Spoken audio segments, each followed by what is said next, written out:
اور پھر کہا جاتا ہے آپ پاکستان کو مدارستان بنانا چاہتے ہیں.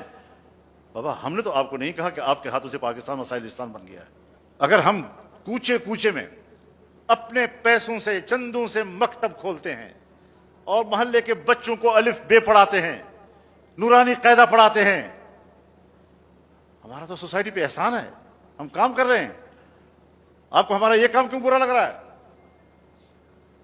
ہم نے ملک کے خلاف کون سی بات کی ہے؟ لیکن مدارس کا وجود بر صغیر کے اندر, اس کا وجہ تو آپ بنے ہیں, ہم تو نہیں بنے. حضرت شیخ الہند تو چلے گئے علی گڑھ اور ان سے کہا انصاف ایک کرتے ہیں, پذیرائی نہیں ملی. حضرت مفتی محمد شفیع صاحب رحمہ اللہ 4 سال انتظار کرتے رہے, 47, 48, 49, 50, 51, 5 سال تک, کہ آؤ نصاب ایک کرتے ہیں. یہاں نہ ہندو ہے اور نہ انگریز, نہیں مانی گئی ان کی. جی تو ہماری بیوروکریسی, ہماری اسٹیبلشمنٹ اس تقسیم کی ذمہ دار ہے. آج وہ ہمیں ذمہ دار کیسے قرار دے رہے ہیں؟ آئیں آج بھی ہم سے بات کرنا چاہتے ہیں تو بسم اللہ. ہم نے تو کبھی شدت اختیار نہیں کی, بات چیت سے معاملات کو طے کرتے ہیں. ہم بھی انگریزی علوم کے قائل ہیں. ہمارے بچوں نے آپ کے بورڈ میں امتحان دیے ہیں اور 3 سال تک مسلسل ٹاپ کرتے آ رہے ہیں. ہمارا ٹیلنٹ, اس کا تو آپ مقابلہ ہی نہیں کر سکتے. اور ایک بات میں نے کہی ہے, مجھے نہیں معلوم آپ اس کی تائید کریں گے یا نہیں کریں گے. میں نے کہا جس شعبے میں بھی جاؤ, بین الاقوامی رینکنگ میں پاکستان پیچھے. عدلیہ پتہ نہیں 142 اور 144 پہ کھڑی ہے. تمام شعبوں میں کرپشن ہے, بدعنوانیاں ہیں.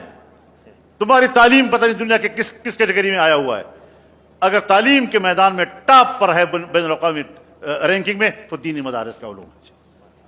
ہمارے جیسے علماء پوری دنیا میں جہاں پڑھا رہے ہیں, ٹاپ کے علماء تصور کیے جاتے ہیں. تم نے پابندی لگائی کہ بین الاقوامی باہر کے طلباء یہاں نہیں پڑھیں گے, کیونکہ یہاں سے اچھے علوم لے کر جاتے ہیں باہر. تو یہ ساری وہ چیزیں ہیں کہ جو ہمارے لیے باعث تشویش ہے. ریاست کو باعث تشویش نہیں ہونا چاہیے. وہ تشویش کا اظہار کرتے ہیں, ہم کہتے ہیں نہیں, آپ کو کوئی تشویش نہیں ہے, آپ کے رویوں سے ہمیں تشویش ہے. آپ ہمارے تشویش کو دور کریں. مدارس تعلیم کے حوالے سے ایک مستقل سٹیک ہولڈر ہے. آپ مدارس کی اس تنظیم کو, اتحاد تنظیمات مدارس کو, دینی مدارس کے حوالے سے کسی بھی فیصلے سے پہلے اعتماد میں لیں گے, ورنہ آپ کو کوئی فیصلہ نہیں ہوگا. مدارس اپنا وجود رکھتی ہیں, اپنی حیثیت رکھتی ہیں, اس کا اپنا ایک مقام ہے, اس کا مذاق مت اڑاؤ. تم بھی کسی مولوی کے سامنے زانوی تلمذ بچھا کر ہی حافظ بنے ہو.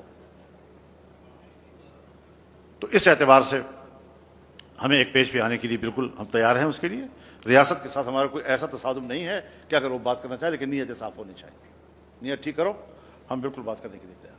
تو یہ کچھ ضروری گزارشات میرے ذہن میں تھیں, پتہ نہیں کیا